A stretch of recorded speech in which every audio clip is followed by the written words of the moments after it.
Okay, here's my latest wheel build, and this is 21-inch front wheel for a Royal Enfield Indian Bullet, and it's an aluminium WM1 width rim, so it's gone up from the usual 19-inch diameter up to 21, and I've got it all trued and ready to go, and I've already got the dial gauge set up there to look at the side to side run out,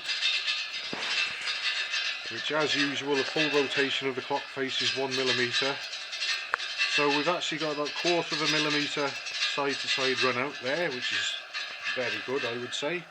Now I'll just reset the dial gauge so that we can take the radial or vertical run out. If we look at this now, this will give us the radial or the vertical run out, and we're within 1/2 millimeter radially or vertically, so that's very good as well. Very happy with that.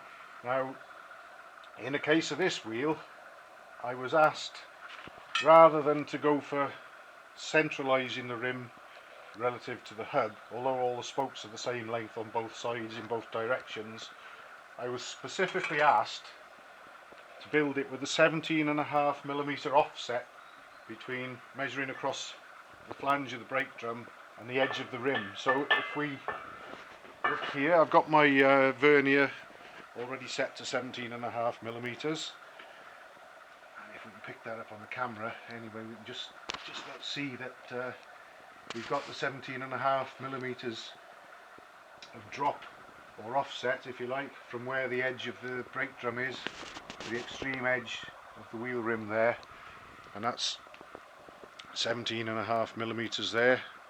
So I've got that offset just as the owner wanted. And just to sort of back that up, if I put the string line across it anyway, across the top, what we should see, if you sort of bring the camera down there, you should see that the string more or less coincides with the flange there, the edge of the flange where the spokes pass through the hub, and I'll do the same underneath. They're very, very close, but they're not exactly the same as each other, and that is due to working to getting the 17.5mm offset rather than perfectly centralising the rim against the hub. So there's about a millimetre discrepancy where the rim is slightly off-centred to the hub by about a millimetre, but the owner of the wheel has got the 17.5mm drop offset from the brake drum edge to the edge of the rim.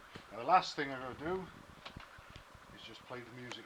Another thing I'll point out, I've got that red tape there, I have that on all my wheel builds, and I just put that over the valve hole so that I can see when I've gone right round easily when I'm tightening the spokes up. There's 40 in this wheel, so I count them as I go, but also that's a nice reminder that I've gone right round. But anyway, time to play the music. So here we go then, 20 on this side.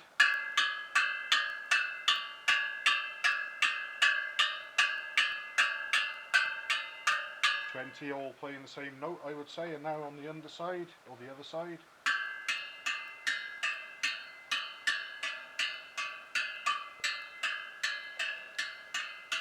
There. All 40 spokes all playing the same note and all tightened up nicely. No throw or wobble in that wheel whatsoever. So that's another one all built up and ready to go back on the bike, subject to having a tyre and tube fitted, of course. So there we are, one 21-inch front wheel for a Royal Enfield Indian Bullet, all done and ready to go back to its owner.